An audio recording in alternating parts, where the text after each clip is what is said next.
This is a prepaid call from It's me, Broken. an inmate at the county correctional facility. All phone calls are subject to recording and monitoring. To decline this call, press 9 now, and to accept this call, press 1 now. Thank you. Your call has been accepted. I need you to get me out again, God. I'm locked up behind these walls again, God. I got these chains, I'm shackled from my hands to my feet. If you get me out this one more time, God, I promise. Broken to redemption.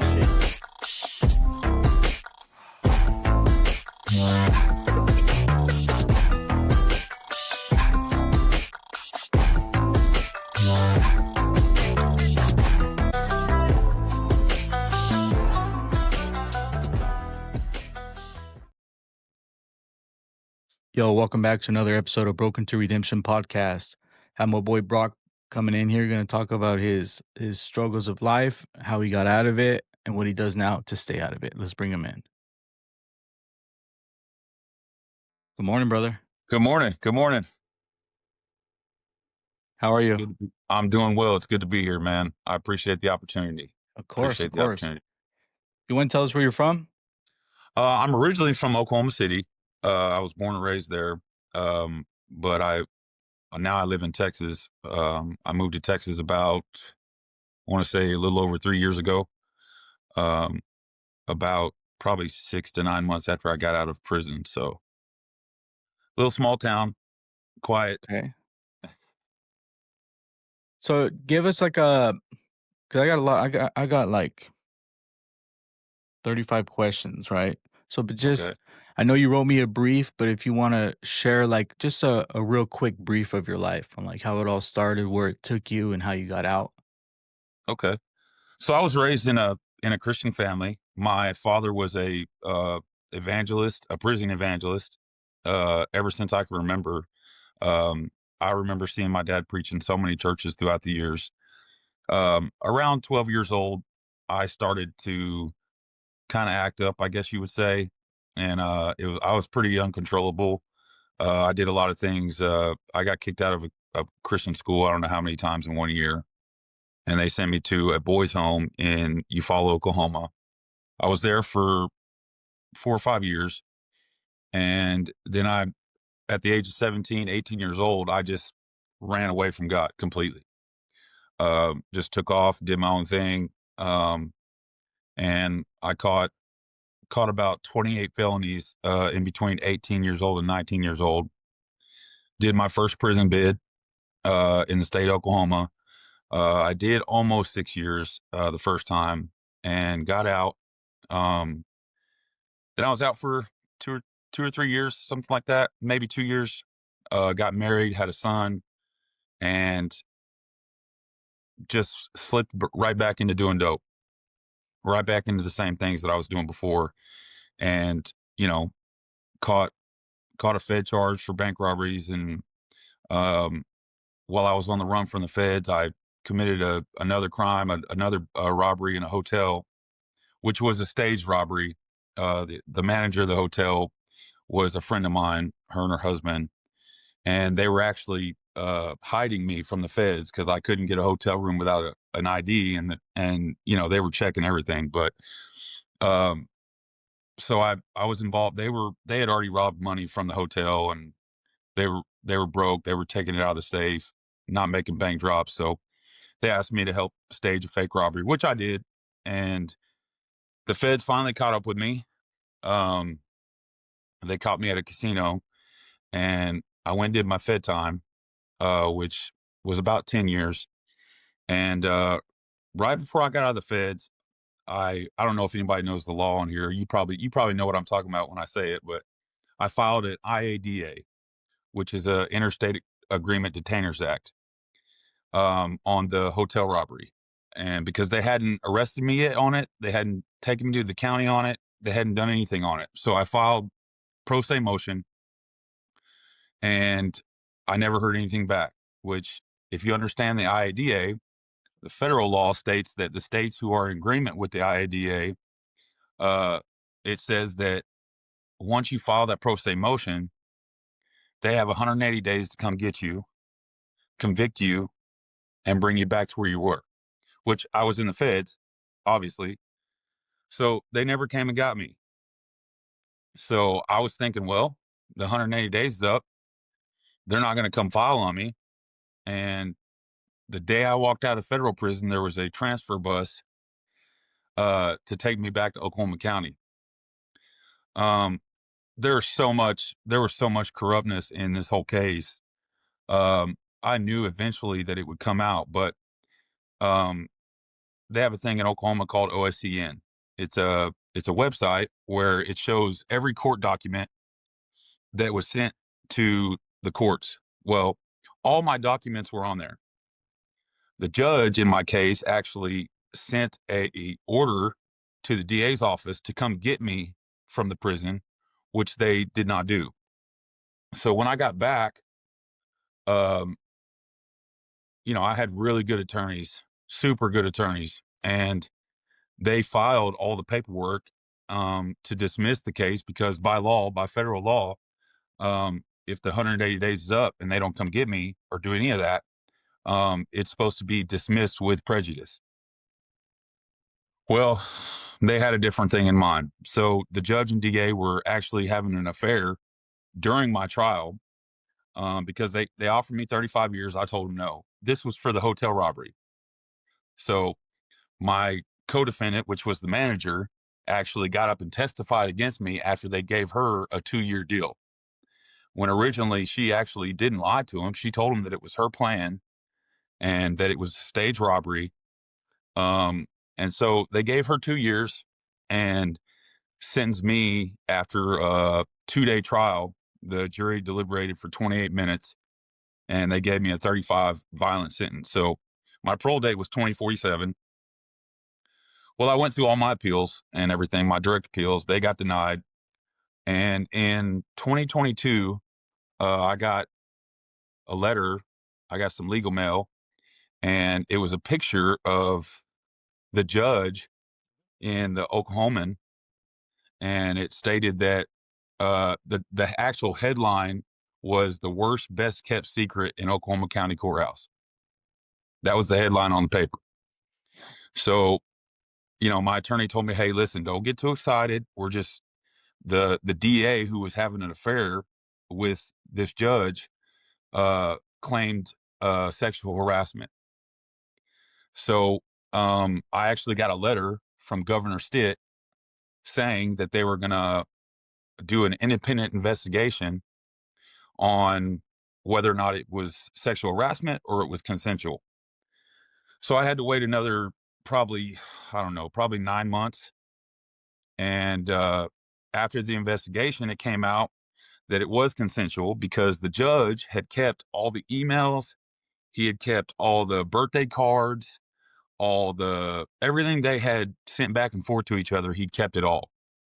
And also there was 2 attorneys that lived in the same apartment complex as this DA. And they had wrote affidavits saying that they had watched this judge on the night of my trial go into this DA's apartment. So, again, my attorney was like, listen, just chill. We're going to find out what's going on here. And eventually they ended up giving me time served, which was about 8 or 9 years that I'd already done in the state. They ended up giving me time served, and they fired the judge. But as far as I know to this day, the DA is another DA in another county in Oklahoma now. And she's still practicing law, which is kind of, it's kind of messed up. But this whole time that I was doing this, like I was on dope, man. I mean, I was doing so much dope, it was ridiculous. And I try not to talk about that too much just because it doesn't define who I am. But, I believe in my heart that God was working that whole time. I believe that he was allowing me to have the free will to express my bitterness and my anger until finally, this is the best part of the story, is March 7th, which is my son's birthday, March 7th of 2022, I had had enough. I was in a lockdown cell. Um, I just got on my knees and I asked God. I told God, listen, I'm done. Whether or not I get out of prison, this was before I even heard anything about this. So God just got a hold of me that day, and I just started crying. I got on my knees and I told God, I rededicate my life to you. Whether it means I'm in prison for the rest of my life or not, I'm still gonna do what I need to do to try my best to serve you any way I can. And 2 weeks to the day that I did that was when I got the legal mail saying that all this was happening. And so that's the day I got clean. That's the day I stopped. And I've been clean ever since. And God's blessed me in so many ways. Not only has He allowed me to be free after not thinking I was going to get out until I was 65, but He's given me a wife and two beautiful daughters. They're stepdaughters, but they call me dad. And He's allowed me to do what I'm doing right now. He's allowed me to work with guys in recovery. He's allowed me to be a deacon in my church. Um, he just allowed so many things that I never thought could happen. And so that's that that's what I feel blessed. I feel honored. I'm humbled by it just because I knew who I was before. And a lot of people knew who I was before. And so yeah, that's pretty much sums it up real quick. And there's details in between all that, but yeah. Okay. So before prison and addiction, who did you believe you were, and who were you trying to be? So I didn't really know who I was. Being raised in a Christian family like I was, we were fed the Bible so much. I mean, uh, for a long time I dealt with bitterness with my mom and dad just because my dad was he used to live the life that I did before he got saved. And so when he got saved and got called to preach, the church that we were in was a very, I mean, I call it a cult today, you know what I'm saying? But back then, that's all my dad knew. He didn't know anything else. He just, this is where he got saved. This is where my mom went to church. And so they did their best, but a lot of it was just shoving the Bible down our throats, you know? So I didn't really know my identity. I had no clue who I was. I just knew I was a preacher's kid. And that's it. Like, yeah, I thought I believed in God. I thought that I thought this is what I was supposed to do. But in reality, I had no clue. I had no clue who I was. I was just kind of following the lead. And so that's pretty much who I didn't know my identity. Had no clue what it was. What wounds or beliefs do you think fueled your addiction and criminal behavior? I think the biggest wound was the fact that I was so sheltered. Um, like I didn't wear a pair of shorts till I was 15, man.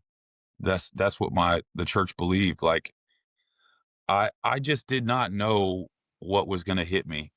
That was a huge wound. It was the not knowing, not really understanding what the world was, uh, because of being sheltered like that.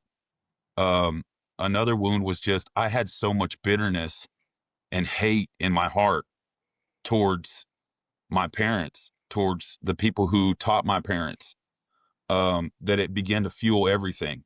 I mean, I was the type of kid that my parents would tell me to do something and I would do the complete opposite. And, another big wound was I felt abandoned because they sent me to that boys ranch and I was there for years and I didn't get to see my family. Like it was an hour and a half away from my house. And I probably saw my family maybe 5 times in 4 or 5 years. And so that damaged me a lot too. I began to that was where that bitterness stemmed from because I seen all these other kids, like their families would come every weekend. And some of their families lived in Florida and North Carolina, and they would come see them every weekend. And it was just like, man, like what did I do wrong? Like, why don't you care about me? Why don't you love me? Why don't you come see me? I think that was the biggest one was just the abandonment part of it. of missing all. I mean, I got 3 sisters and a brother, so I missed a lot of their years. Like, I wasn't around. I remember one specific time that I got to go home for Christmas, and I walked in the house and I seen all the pictures of my brother, my 3 sisters, and I remember looking at the wall where all the pictures was, and there wasn't one picture of me. And man, it broke me. It not only did it break me, but it molded a bitterness, it molded anger in me, that frozen resentment. Because everybody knows anger is frozen resentment. That's what it is. Right. And so it molded something in me that just what really happened was I allowed the enemy to take over, and I allowed him to do that because I was so angry at everybody. So yeah, there's probably a lot more, but I think the abandonment one was the kicker. That was the one that was uh the touchdown, as if you will. That was the big thing in my life. So when did you have that first drink or touch the first drug? Man, so I never drank or touched drugs. First, I never drank until I went to prison the first time. That was the first Okay. time I drank. I think I was 19, and I had a drink of some homemade wine Yeah. in my cell. Uh the first time I tried marijuana, I think I was 17 or 18. That was the first time I was mowing lawns in our neighborhood, and there was a kid that lived across the street from us, and he smoked weed, and he was the first one I smoked with. So yeah, that was really my first time. Yeah. So looking back, what warning signs did you ignore as addiction began to take control? Like, when you first smoked that weed, did you get like, was it something that you had to have all the time, or was it like here and there? No, it was so again, after that first time, I didn't smoke again until I went to prison. It wasn't for me, it was more like, I've never seen this, so I'm gonna try it. Right. That was It was one of those things with me. And then of course when you go to prison, that's all around you. Like, that's Right. just every day all around you. So it was easy just to be like, well, this makes me block everything out. And so why not? Why not try it? Why not use it? So So when did you start doing like hard drugs? on my 21st birthday, I had a celly uh that used meth. I had no clue what meth was. I honestly didn't. I'd never heard of it. I've heard the word speed before, but I'd never seen it. I'd never been around it. Well, on my 21st birthday, he pulled out a glass pipe, and he was like, "Man, you're 21, man. We're gonna get you high." And I was like, "You got some weed?" And he was like, "No, no, no, no, no. We'll do that later." He's like, "I want you to try this." And he put a line out, and he handed me the pipe, and I was like, "No, I don't want to do the pipe." Like, that just looks dangerous to me because I had no clue what it was. And he's like, "Well, here." So he put a line out, and that was back in the day when they made it with the red phosphorus. It wasn't this stuff that they got out here now, like the Yeah, yeah. anhydrous. Just Yeah. wasn't none of that. And so I didn't know that. I had no listen. This is my first time. I'd never done it, and so I snorted the whole line. And bro, I was high for a week. I literally did not sleep for a week, and that was my first time. Now, after that first time, I kind of laid off of it because it scared me. Yeah. Um, and then I didn't do it again until that was the last time I smoked weed continually, but I didn't do meth again until I got out of prison. I was working this job in Oklahoma City at Producers Oil Mill, and they take cottonseed and they turn it into canola oil and vegetable oil and stuff like that. And I was working with this guy. I think I was 23 or 24, I think, something like that. I was working with this guy one night. It was about 2 a.m. in the morning, and he pulled out a pipe. And he was like, "Man, you want some?" I'm like, "No, I'm good." You know what? Matter of fact, yeah, let me hit that, right? So I smoked it that night, and then about 2 weeks later, I started shooting up. Yeah, and from that point on, it was go, go, go. Like, everything evolved around that. Um, I started selling just so I could support myself on it. Uh, my wife at the time, my ex-wife, which was my wife at the time, she had never been around any of that, and she didn't even know that I had been around any of it. She had no clue, and so I was literally doing dope, and she had no clue I was doing it. Like, I would come home tweaking, and she didn't know. She just didn't know. She just thought that I was drinking a bunch of coffee. Whatever she thought, she didn't know.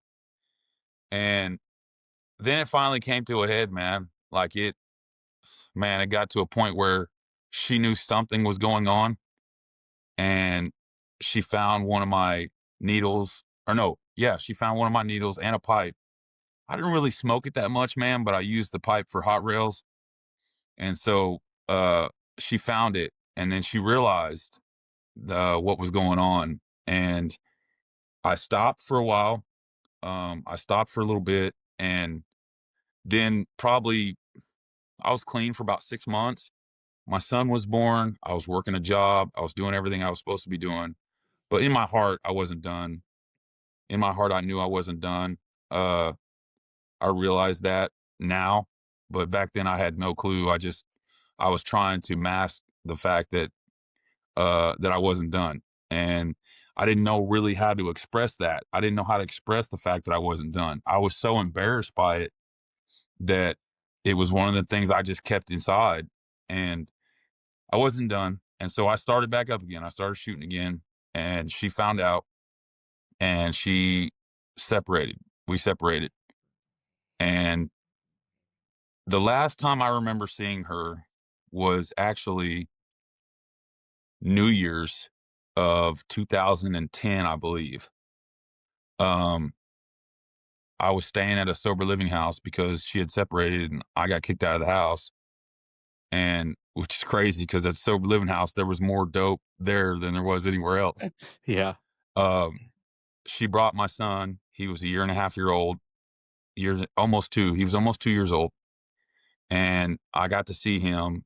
And that was the last time I've seen him. And I haven't seen him since. He's about to turn 18 now. And, she remarried to a good godly man. I'm grateful for that my son had a dad that was there for him when I wasn't. But man, it just went crazy. I went crazy. Like, I was doing huge bumps all throughout the day, running and gunning, robbing, just doing whatever I wanted to do. And then that led me to the bank, hitting the bank and doing what I did. But yeah, that was that last and final time is what got me, because I began to do it every single day instead of doing the binge. Like, I was kind of a binge dope. You know what I mean? I did it kind of on a binge. But yeah, that was when the final straw, when I was like, you know what? I don't even care. I don't even care if I die. I'm gonna keep doing this. I'm gonna go hard. I'm gonna be gangster, Yeah. So yeah, that's it. That's pretty much on that. You know what I mean? So when you received the 10-year federal and the 35-year state sentence, what went through your mind? Man, that's a tough one because there was a lot that went through my mind. Um, I know my first thought when I realized I was going to federal prison, and I used to have hair, but I'm just gonna be honest. I know it sounds funny, but when I found out I was going to federal prison, the first thing I did was go shave my head. And I kind of already had a sense of what prison was going to be like because I had already done time before in the state prison, but I didn't run with nobody.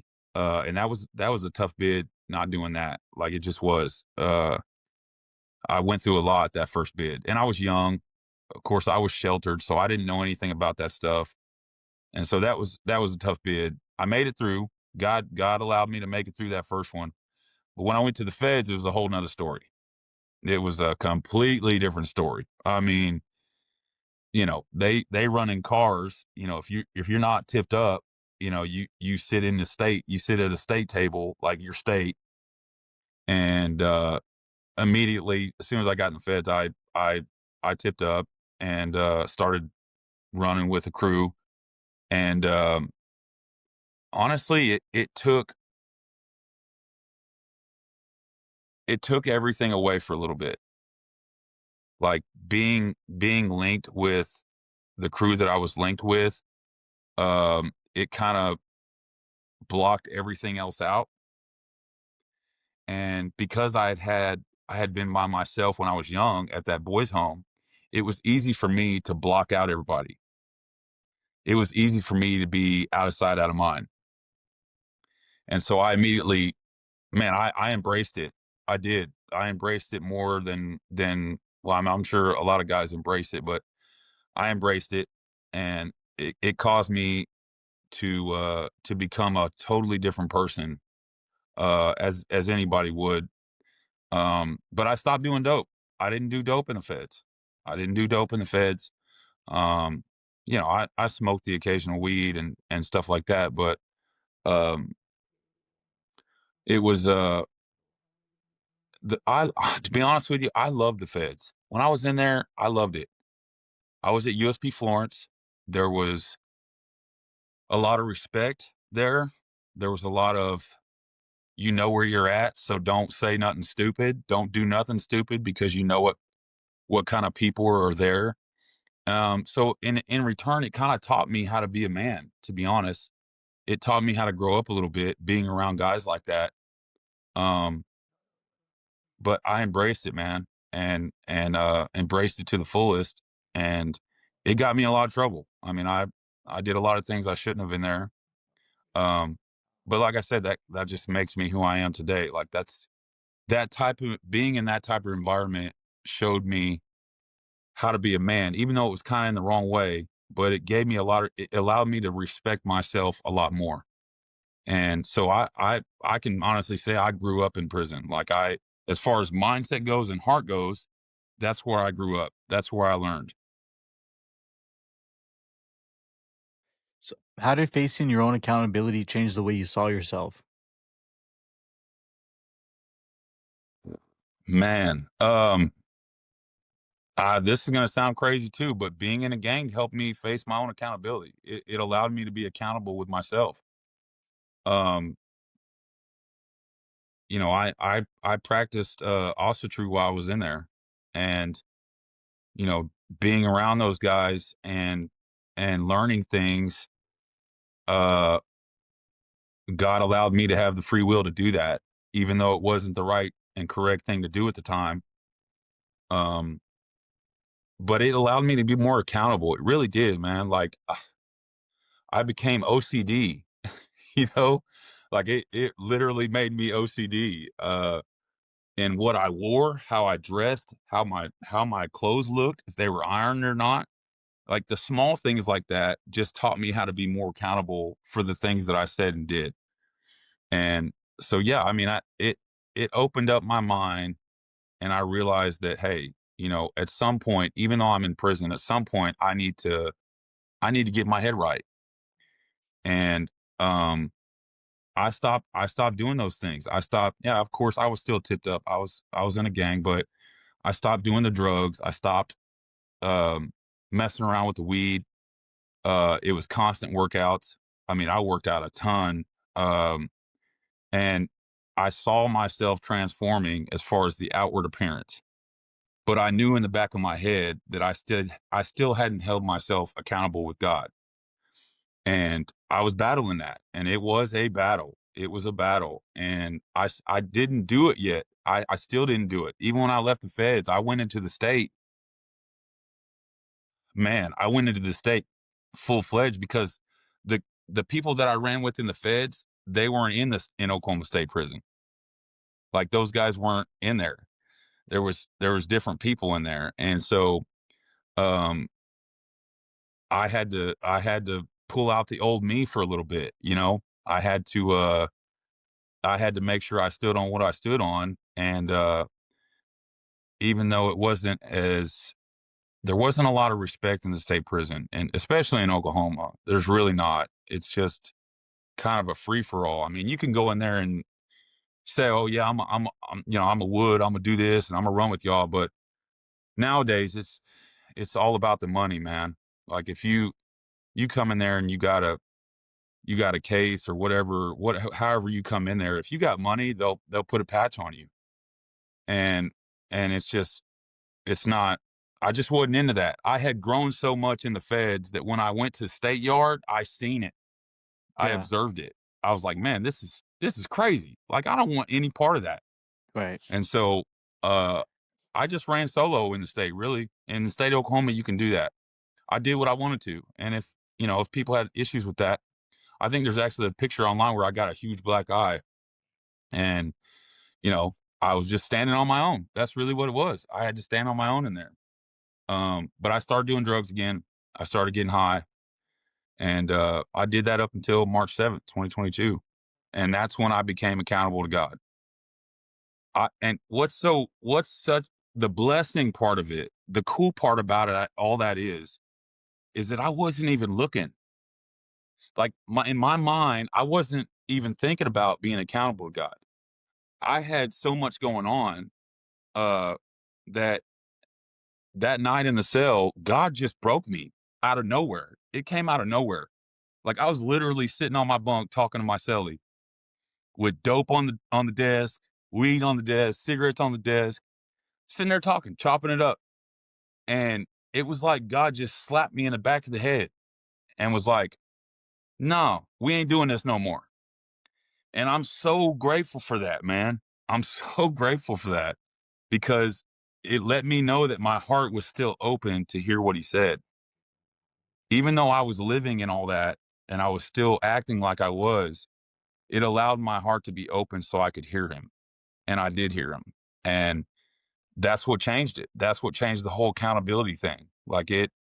Me rededicating my life to God completely changed the accountability that I have towards myself, towards others, and God.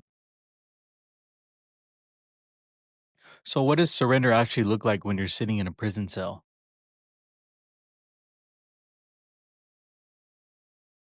Man, that's a tough question. I've never been asked that before. um, Man, surrender for me, it looked like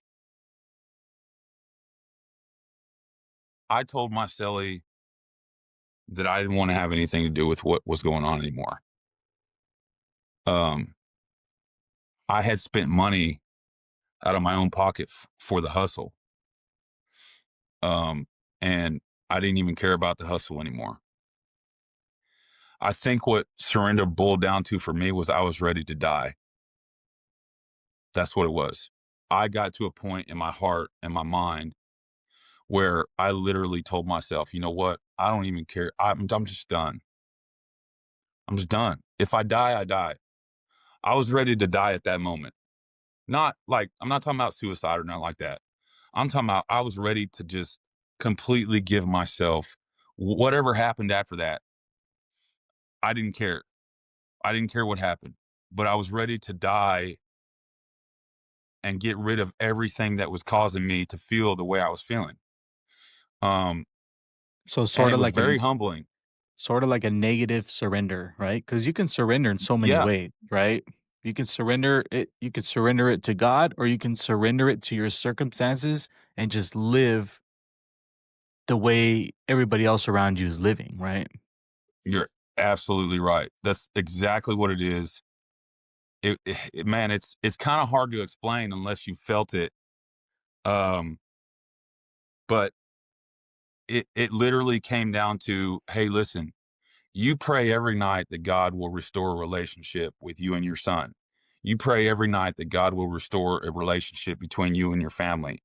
You pray every night that God will get you out of prison, but you're not doing anything about it except praying. Like, yeah, God hears our prayers. But sometimes he doesn't answer them whenever we want them to be answered. And a lot of times that has to do with the fact that we haven't fully surrendered yet. We haven't surrendered. We haven't died to what our fleshly desires. We haven't died to any of that. So yeah, that was perfectly said. Yeah. What role did scripture, especially First Corinthians 5:17, play in your transformation? Oh man, I'm glad you said that verse. That verse right there means everything to me. Um, when you're raised in a Christian family and you hear that scripture all the time, um, it really doesn't hit uh, until you have lived the other life. Um, I don't know how many times in my childhood and my teenage years that I saw and heard that scripture read, and I didn't even realize what it meant until I lived the other life. That scripture has a huge role in my life because on an everyday basis, I deal with people, or not even directly, indirectly, I deal with people that have this persona in their mind that no one can change. They have this judgment in their heart that, when they see the tattoos and uh, they see me being as real as I can, and others, not just me, but when they see that, it instantly, oh, he's an ex-con, he's an ex-convict, still a convict. No, that's not, that verse right there kills all that. And for me, it's like, it's one of those things where it's not just that verse, but there's so many scripture that tie into that verse. But for for me, it was, the change that it made in me. Um, Me reading that verse, you know, every man is a new man in Christ, the old things have passed away. I think that's the biggest problem that guys have coming out of prison is they're reminded so much by the people around them of what their past is that they forget about that verse. Like, you can sit here and tell me all day if you want, oh, you did this and you did that and you were in prison and you robbed people and you hurt people and you created victims and all that. You can tell me all that all you want. But that verse is in my heart, and I know that the old things have passed away. Not because I've made them pass away, but because God took them away. He took all that past away from me. And once I emptied my heart of that past, it allowed a spot for God to come into my heart and put better things in there. So yeah, that verse means a lot to me. When you found out you were being released 24 years early, what was your first reaction? I didn't know. I didn't know I was leaving that day. I had no clue. Um, my first reaction was I told the guard that came to the beanhole. He was like, "Brock, pack your stuff." And I said, "What?" I said, "Bro, I'm already in the hole. Like, where are you going to take me? You know what I'm saying? Like, where else do you have a dungeon somewhere? You know?" Yeah. And he was like, "No, you're going home." And I told him, I said, "Listen, I don't even remember his name, but I said, listen, if you're lying to me, when that child comes around and you open this beanhole, I'm gonna pull you through it." And he's like, "No, listen, I'm not lying."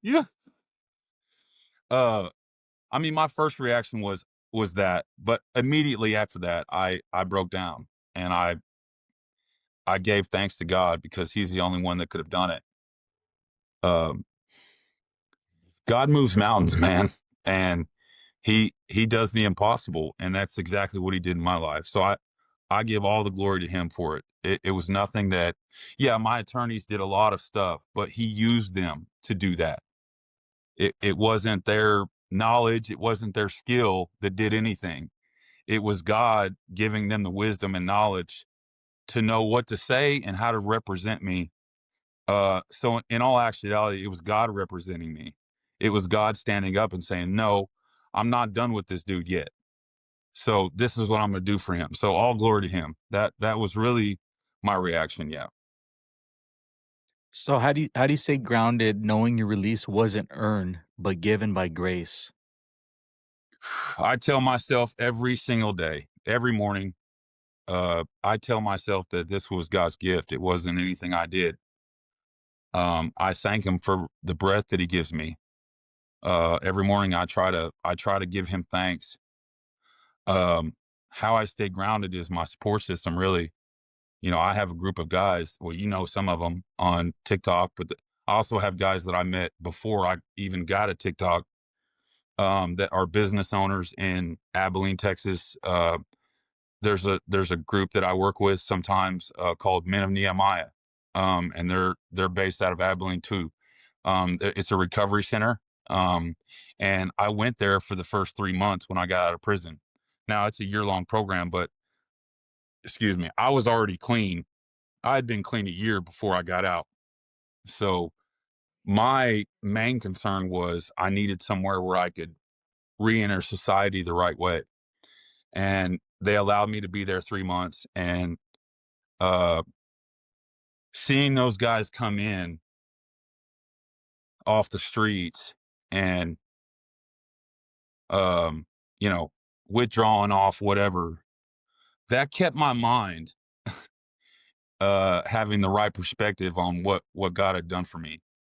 It and I'm so glad for it because I honestly, if I would have been anywhere else, I there would have been a better chance of me relapsing because it was so hard when I got out. I didn't have an ID, I didn't have a social security card, I had nothing. And so being able to see that and be around those guys, that was the biggest thing for me because every day I was reminded of where I could be at, you know. Yeah, that was the big thing for me. How do you balance acknowledging your past without letting it define you? I don't. I just give it to God. I listen, I found in my life that if I try to do anything my way, it doesn't work. So anytime and there's not really for me, it's not a balance. That was my past. This is what God done for me. Now I'm in the present, and I live every day in the present. I don't live it in the past. So that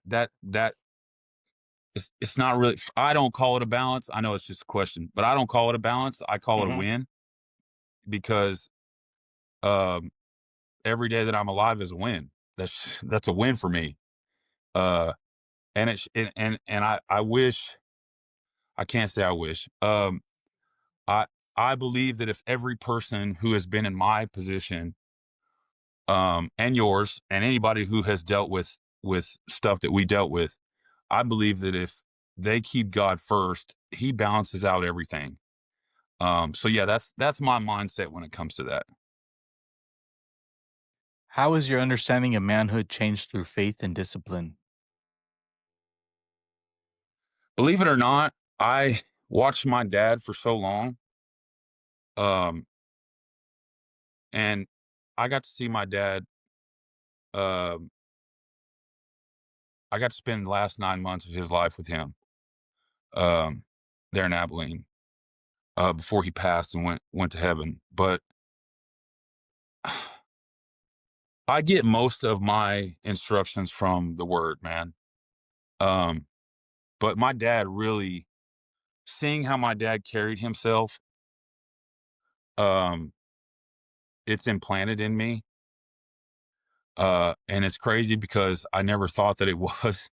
I never thought that stuff was there. But once I rededicated my life to God, I began to see things that had been there the whole time.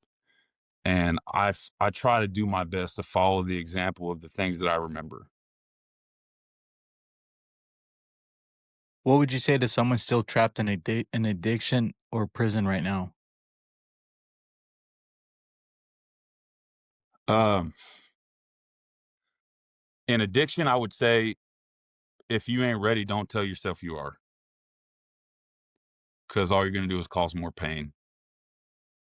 Um, the best way to be in addiction is honest with yourself. Um, and I know that's kind of it doesn't make a lot of sense, but just in my experience, what I told myself when I wasn't ready was I wasn't ready.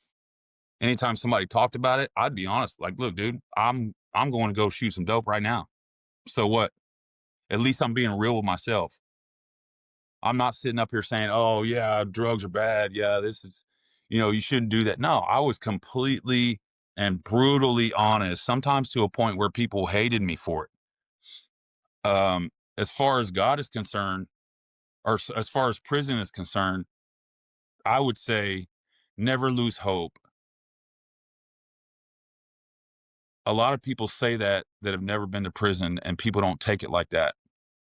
But I go back into prisons now. I just went yesterday to the Thomas Havens unit, and I tell those guys all the time, listen, God has a plan for all of us. Whether that means you do it out of prison or in prison, it's still God's plan. I would just encourage them. I encourage those guys just like I do now. I encourage them, listen, don't try to mend relationships with your family. But first of all, mend your relationship with God. Because once you mend your relationship with God, he's going to work everything else out on his time. That I think that's where listen, I'm allowed to talk about time. I think anybody who's been to prison can sit here and talk about time, but God Yeah. is outside of time. Right. So yeah, that would be my encouragement to them is mend your relationship with God, and God will work out the rest for sure. So what was that unit that you just spoke at? Thomas Haven? Thomas Havens unit. It's in Brownwood, Texas.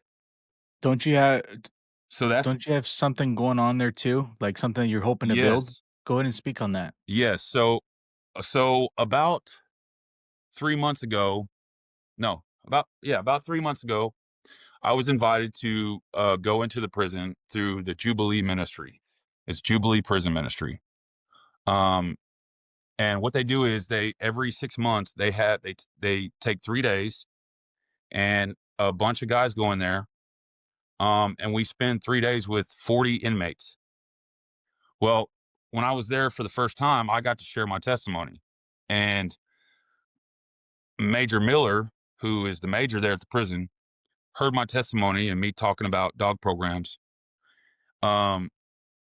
He approached me and said, "Hey man, how would you feel about doing a dog program here?" And I was overjoyed, man, because that's that's an opportunity. If anybody's been to prison, they've done a dog program, that they'll understand what I'm saying. But to have a dog that is broken, who has been thrown out or whatever, um, to have a dog be with a person who doesn't know how to love, because I didn't know how to love. And so he heard me talking about all that. And so now I actually have posted some things about it, and we're trying to raise money. We're going to start a dog program there at Thomas Havens unit. And I'm trying to raise money to build materials now. We already have the slab that's going to be donated. So we're trying to build 10 kennels because we're going to have 10 dogs at a time. And the Brown County Humane Society is donating the dogs. They're donating the food, the leashes, the collars. All the dogs are going to be shipped. So yeah, that's what we got going, man. We're trying to get it started. So Go ahead and share your GoFundMe too on here. yeah. So let me pull it up here. So the GoFundMe is, hold on. I don't know how to do the link.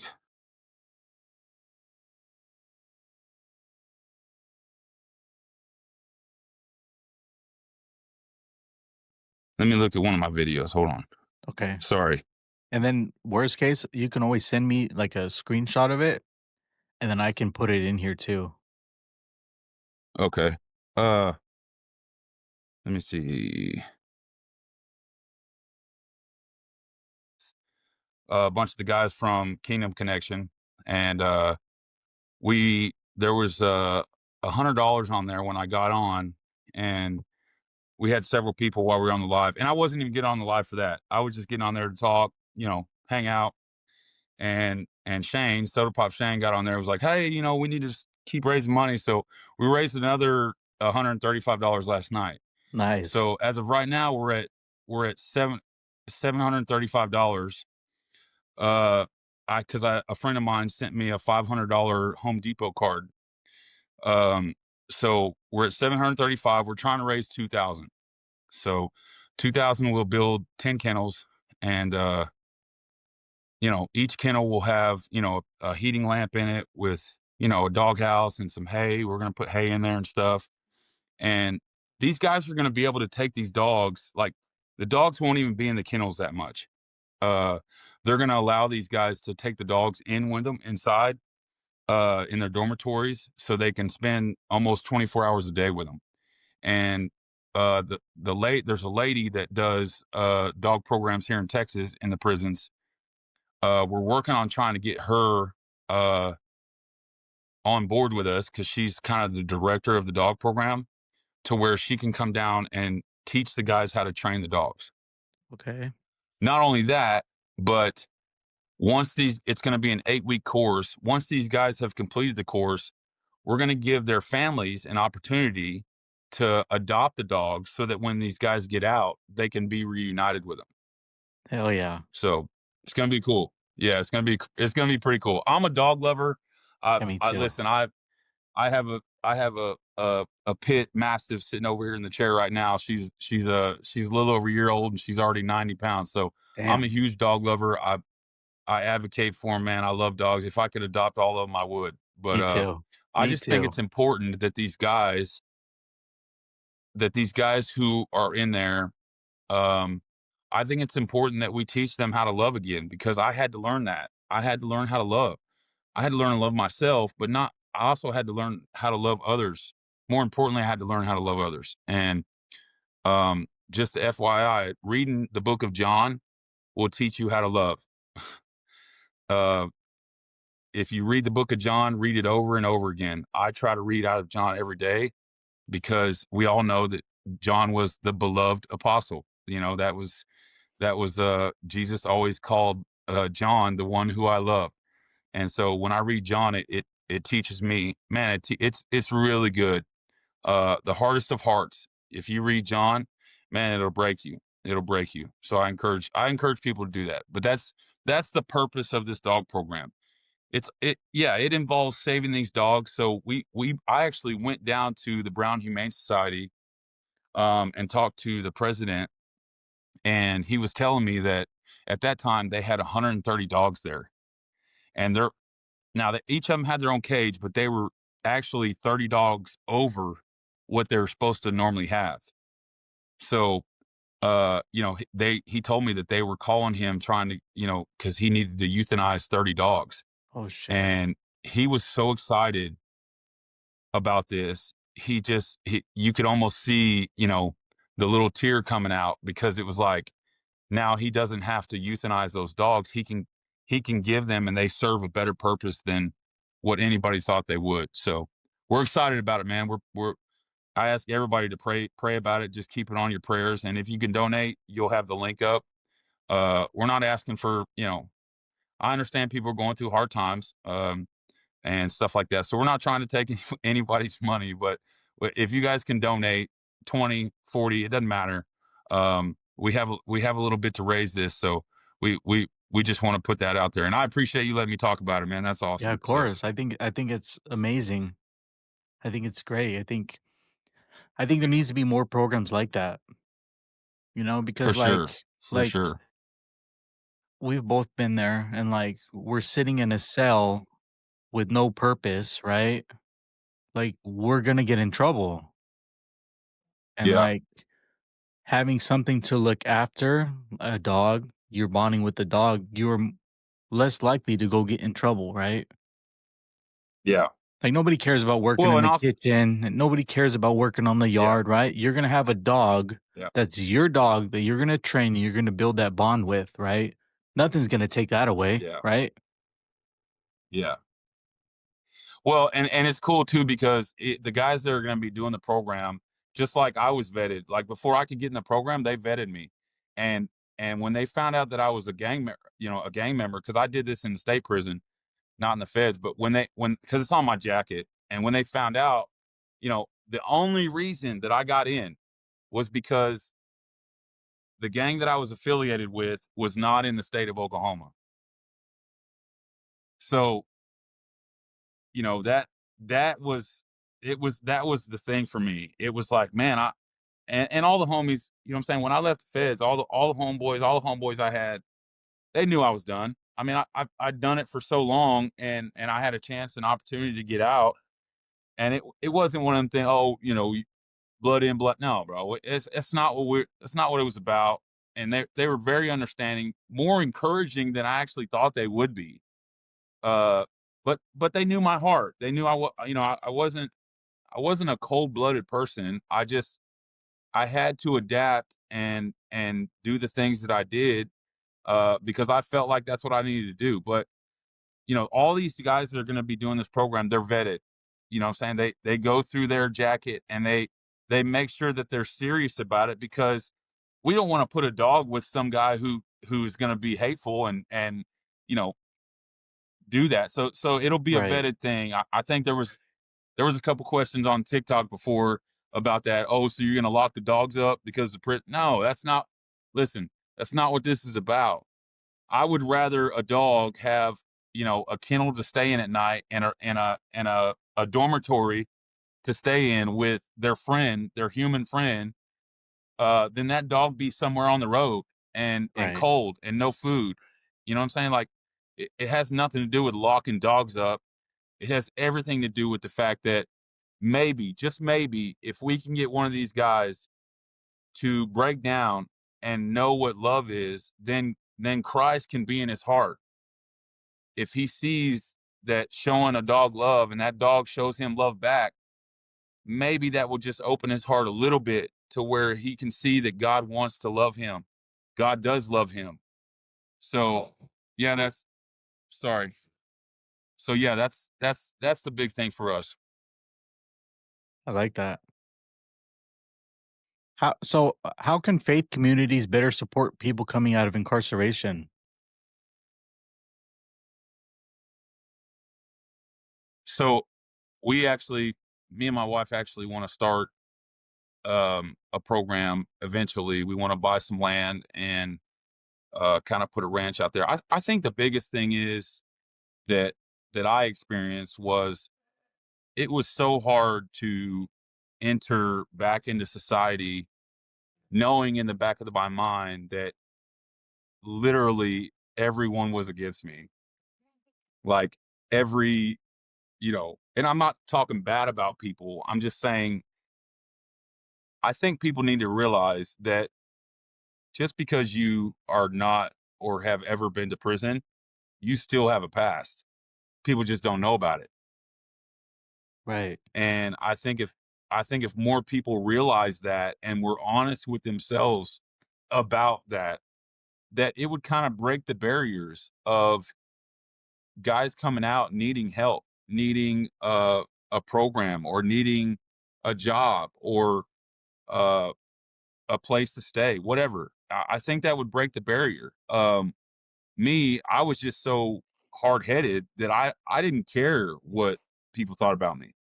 Like I literally, about 2 months out of prison, I got into college. I do college courses through University of Phoenix, and I'm getting a business degree.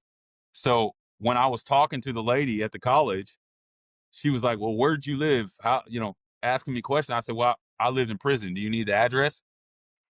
And she was like, "What?" And I was like, "Yeah, I just did, almost 18 or 20 years in prison. Like, I'll give you the address." She goes, "No, no." And there was hesitation. Like, I didn't hear her talk. And I was like, "Hello?" And she's like, "I'm so proud of you. Like, you're 30 something." At the time I was 39, I think 40, something like that when I got out. She said, "You have come out here and completely just done what you need to do. And you don't see a lot of guys doing that." That's the kind of support that guys need. They Right. don't need to go apply for a job and people to be like, well, I can't put him over here because we might have stuff come up missing, or I can't put him over here because, you know, he may not get along with this person because of his past.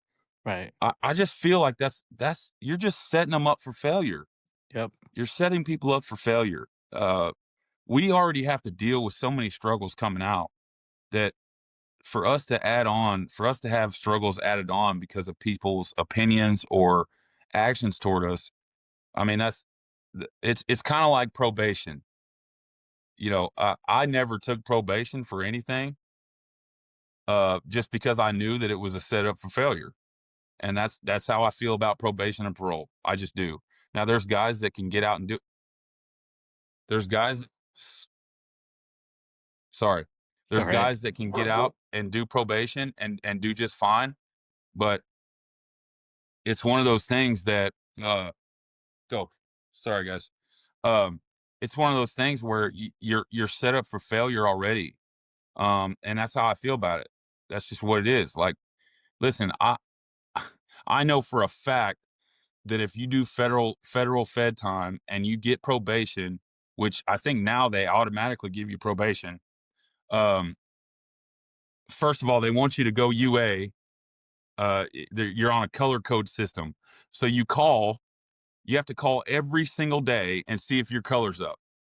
Now, if you work a job and you call one day and they say, okay, we want you to come UA at 2 p.m. I mean, you have to leave your job. Right. Like, how do you expect guys to get out and be successful and do the things they need to do when you set them up for things that they're going to fail at? Right.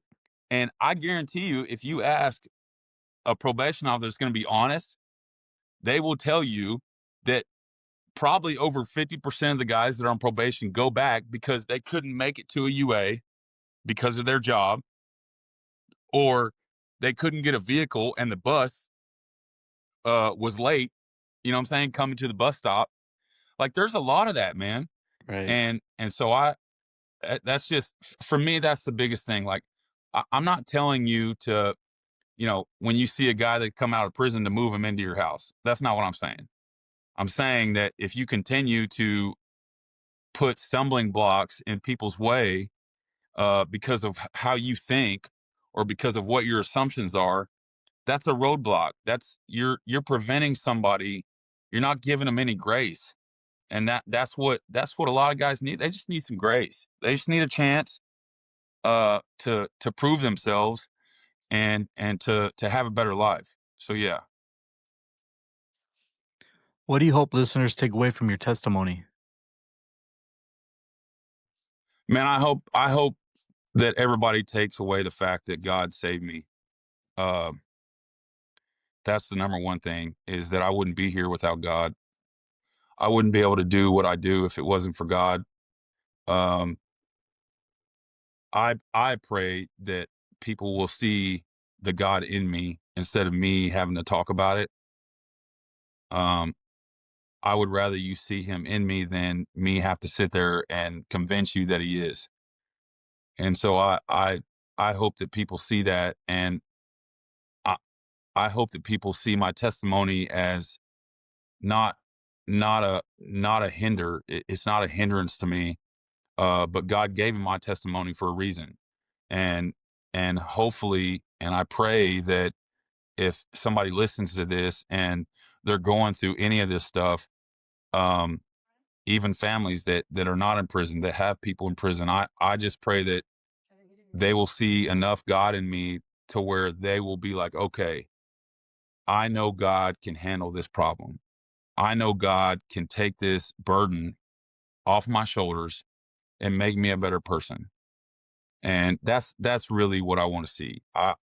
That's the main thing. Amen. Do you have any questions for me?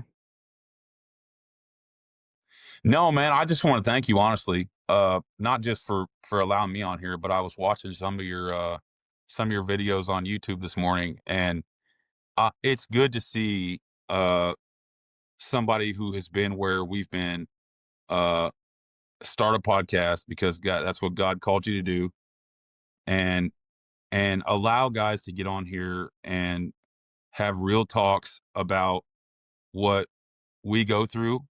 Um, we're not victims at all. I don't consider myself a victim. But the fact that God has allowed you to get this started and do things and allow people to express what God's done for them, and maybe if they're not a believer, they express what what hurts them, what is so difficult about out here. There are a lot of people that are on YouTube and TikTok that do, prison videos, and they talk about prison. I have a lot of friends on TikTok that that's all they talk about is prison life. And that's okay. I understand, because people have a lot of questions. People are curious. That's just what it is. But for me, um, I just want people to see uh the end result of what God can do, even with people like us who have been in that life. I don't want to see them. I don't want them to look at where we were. I Right. want them to look at where God brought us from. So Yep. yeah, that's And it's I'm great. thankful you're doing that.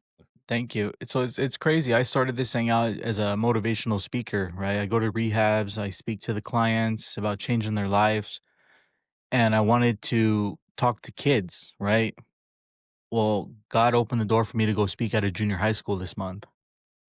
Wow. Yeah. And then They're the actually, ones that need to hear it, bro.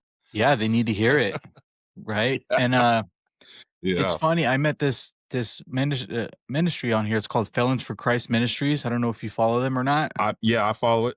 Yeah. So I've been connected with him. He posted a thing for Thanksgiving that he was feeding the homeless. So me and my wife got put on my heart. Me and my wife drove a total of 12 hours that day to go up there and feed the homeless in San Jose. And Man. he actually just got approved to go into Texas prisons. Nice. Yeah. So like Nice. he lit Yeah, so I the follow him too. I seen the video of Thanksgiving, like when you yep. guys were doing that. I seen Yep. that. Yeah. That's cool, man. So now That's cool. I told him to send me the info so I can get into Texas prisons too.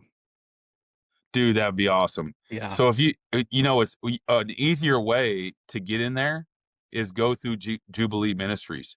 Okay. Like, it's called Jubilee Prison Ministry, and you go on the website, you just hit volunteer on there, and you got to watch a couple training videos. They're not very long, but they automatically there's a little link on there where you can automatically fill out the paperwork, and you get to go in 4 times without being approved as a volunteer, and it usually takes 6 or 8 weeks to get approved. But every 6 months they have that Jubilee, and our next one that we're having down here is March 13th through the 15th.